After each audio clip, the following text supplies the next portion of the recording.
The life of the Holy Prophet Muhammad, peace be upon him, and it is the 6th year of Hijrah, life in Medina.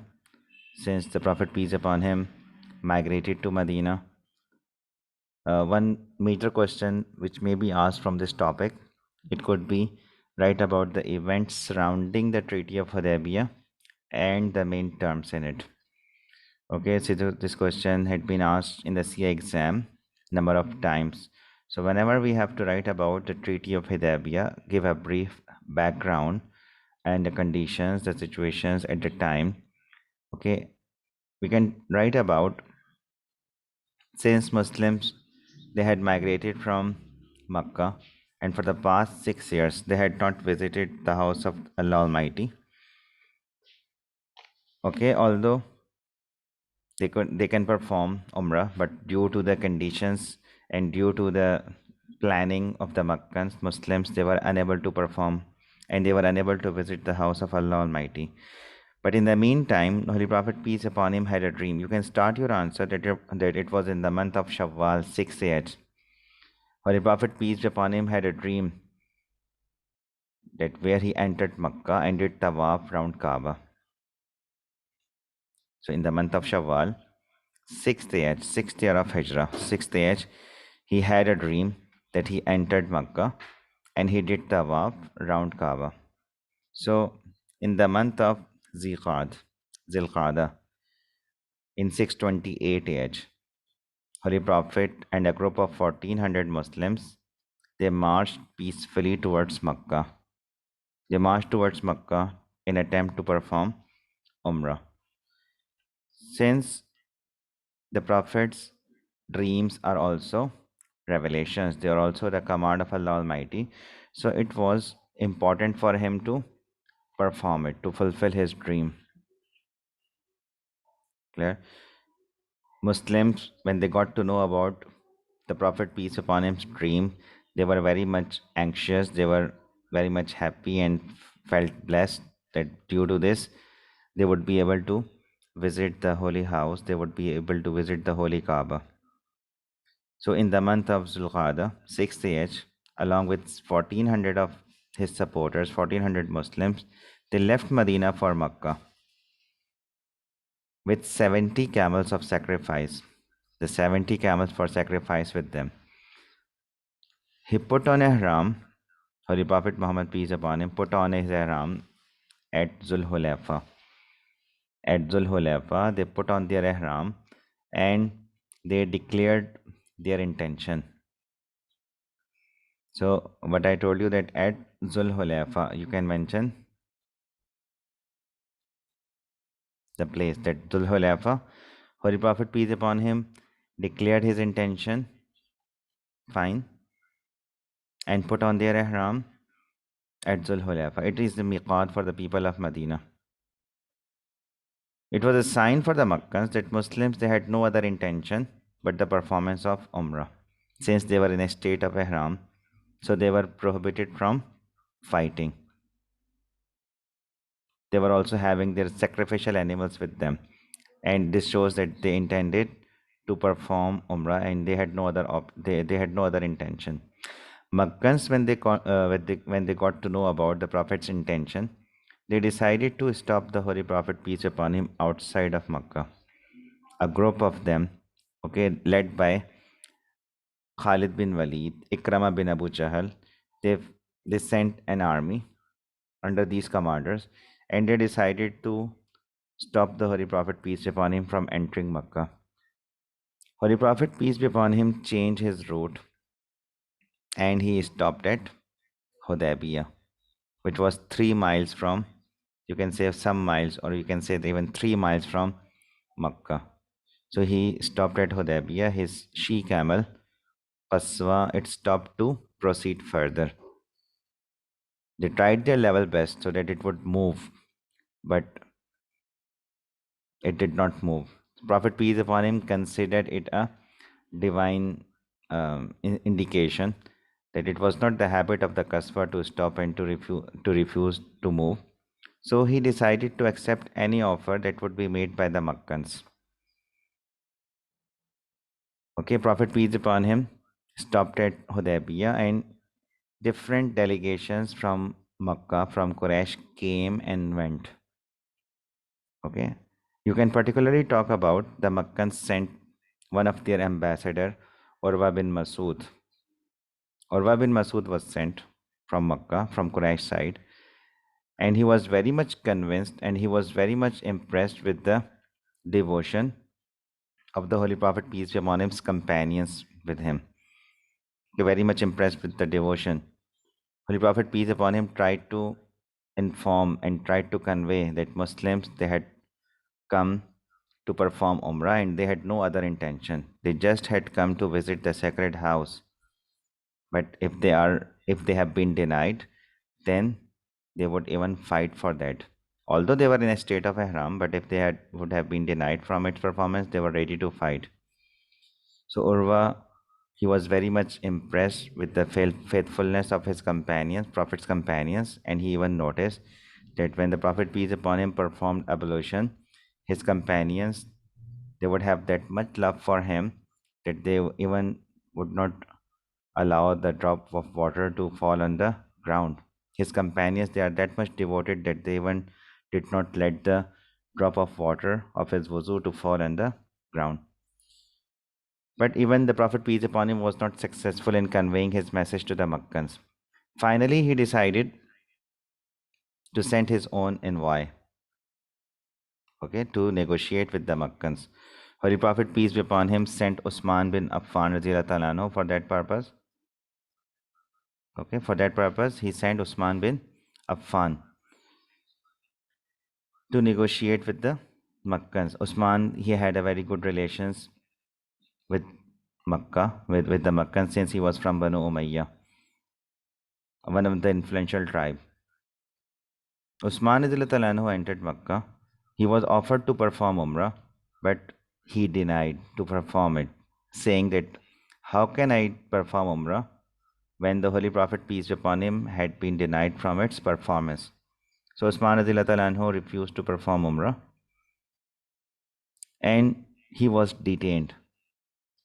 Usman anhu was detained, and the rumors were spread in the Muslim camps that Usman had been assassinated. Clear? So you can talk about that. These rumors were spread that Usman anhu has been assassinated. Prophet, peace be upon him, gathered his companions under the tree, and he took a pledge from them. This is known as Bai'at Rizwan. Fine. You can talk about Bai'at Rizwan, and this pledge was taken, and here you can quote the Quranic verse, which is verse number 18 of Surah number 48, that Allah got pleased with the believers when they took the oath from you under the tree. Okay, you can quote that much in your answer, that Allah got pleased with the believers when they took the oath, okay, under the tree.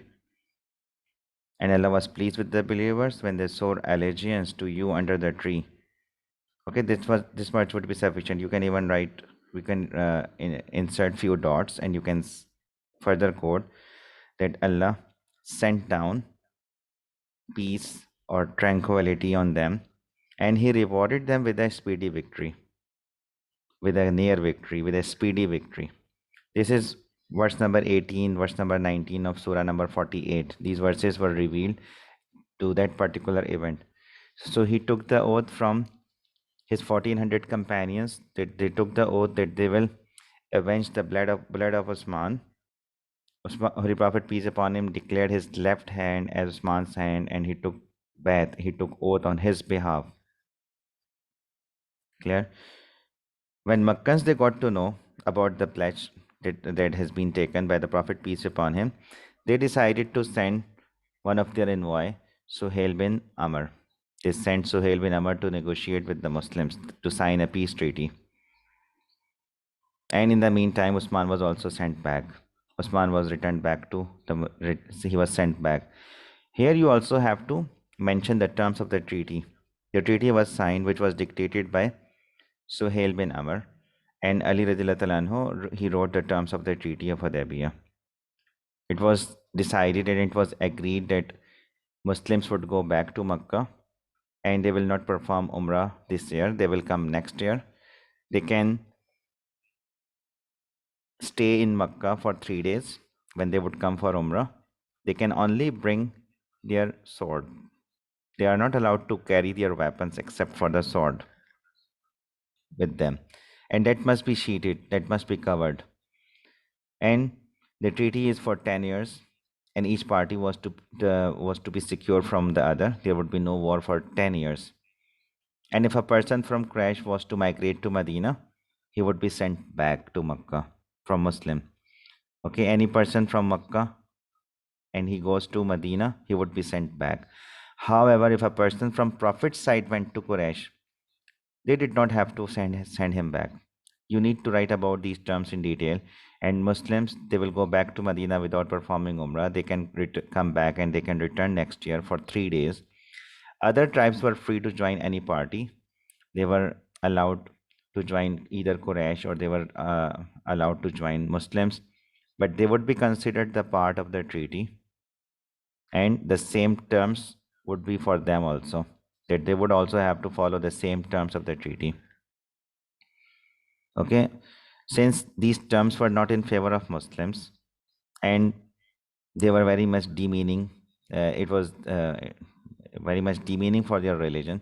So Umar Radhiyallahu anhu asked that why the Muslims were demeaning their religion and why they are accepting their terms when we are on the right, and he is the Holy Prophet, peace upon him, is the Prophet sent by Allah Almighty. So when why there is a need to accept the terms offered by them, but since Prophet, peace upon him, told him that he is under Allah's guidance, he is under the divine guidance. So Umar Radhiyallahu anhu raised the objection on the terms of the treaty. You can briefly mention it in your answer. Abu Bakr reassured, and the Prophet, peace upon him, also reassured that since he is under the divine guidance, so they have to do it. And since Allah has also promised to give them a clear and open victory. I told you that Ali Radhiyallahu anhu, he wrote the treaty. This was dictated by Suhail bin Amr. There was a disagreement over the wordings of the treaty. Not the terms of the treaty, but at the start, when they decided to write and to start it with Bismillahir Rahmanir Rahim, that in the name of Allah, the merciful, the compassionate. Okay, and when the Prophet, peace upon him, dictated to write that Muhammad, the messenger of Allah, Suhail objected on these two things, and instead he asked him to change. Instead of Bismillah, he wanted to start with Bismikallahumma, in your name, O God. What he wanted that it should be started with, in your name, O God. And instead of Muhammad, the messenger of Allah, they wanted to write it with Muhammad, the son of Abdullah. Suhail objected that we do not believe that you are the messenger of Allah. If you would accept it, then there is no need to stop you. There is no need to fight with you. Fine.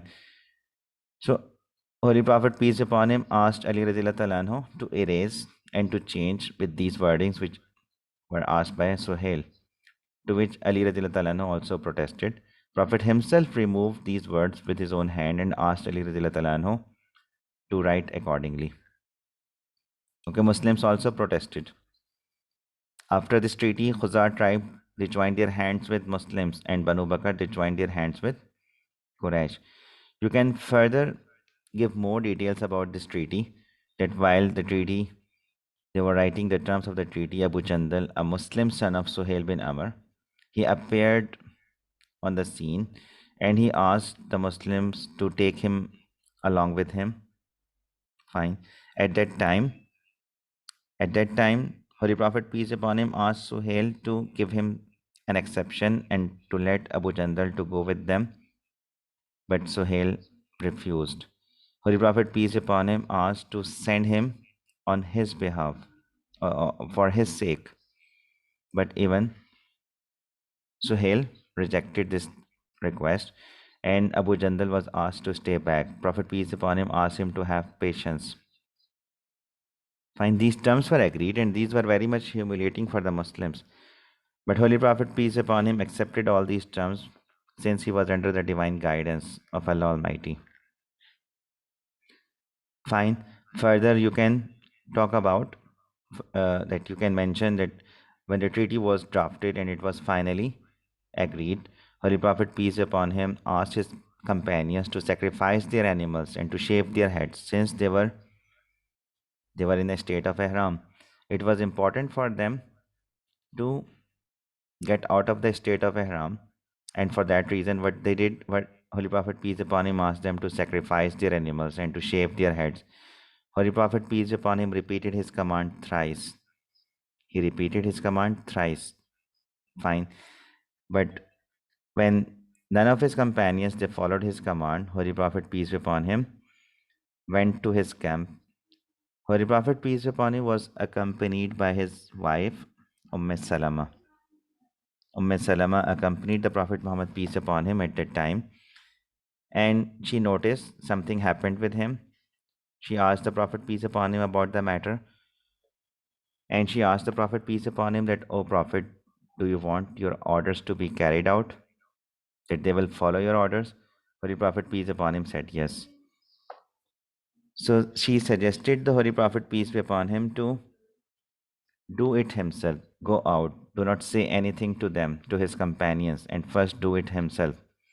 Holy Prophet, peace be upon him, followed her advice. He went out of the camp, sacrificed his animal, and got his head shaved. And when the companions they saw Prophet, peace upon him, doing and sacrificing his animal and getting his head shaved, they followed him. Okay, afterwards, Muslims returned back to Medina, and on the way, Holy Prophet, peace upon him, received the revelation that verily we have granted you a manifest victory. That we have granted you a manifest victory. Surah 48, verse number 1, was revealed to the Holy Prophet, peace be upon him. So that was about the major events of the first year, or the sixth year of the Holy Prophet, peace be upon him, sixth year of Hijrah, the Treaty of Hudaybiyah. So whenever we have a question to write about the terms of the Treaty of Hudaybiyah, or what major incidents which happened in the Treaty of Hudaybiyah, we can write these things in our answer. This is about part A. Part B could be that what lessons could be learned from this event, or what was the importance of this treaty for the Muslims. Okay, number of questions are asked in a B part questions also from this topic. Like they can ask us to write about that how Muslims they can, what lessons they can learn and what importance they can learn from, but that what was the importance of this event of keeping their word, fulfilling their promise. We can learn a lot of lessons from this. It was very much beneficial for the Muslims, since Muslims they got a peace of mind from Quraysh side. They have been attacked so many times and different battles had already fought. Now with this treaty, Muslims they were secure from the attack of the Meccans for at least 10 years. Okay, Holy Prophet, peace upon him, could divert his attention to preach this message to the others, and for that he was able to send his messages to letters to the rulers and the emperors. Fine. Along with that, many other people like Khalid bin Walid, Amr bin Alas, these famous commanders who were engaged in fighting before this event, they got a chance, they got a time to have focus on, to think about this new teaching, this new religion, and they accepted Islam. Clear? So this is all about the importance of this event for the Muslims during the time of the Holy Prophet, peace be upon him. So I hope it is clear. If you have any question, you can ask.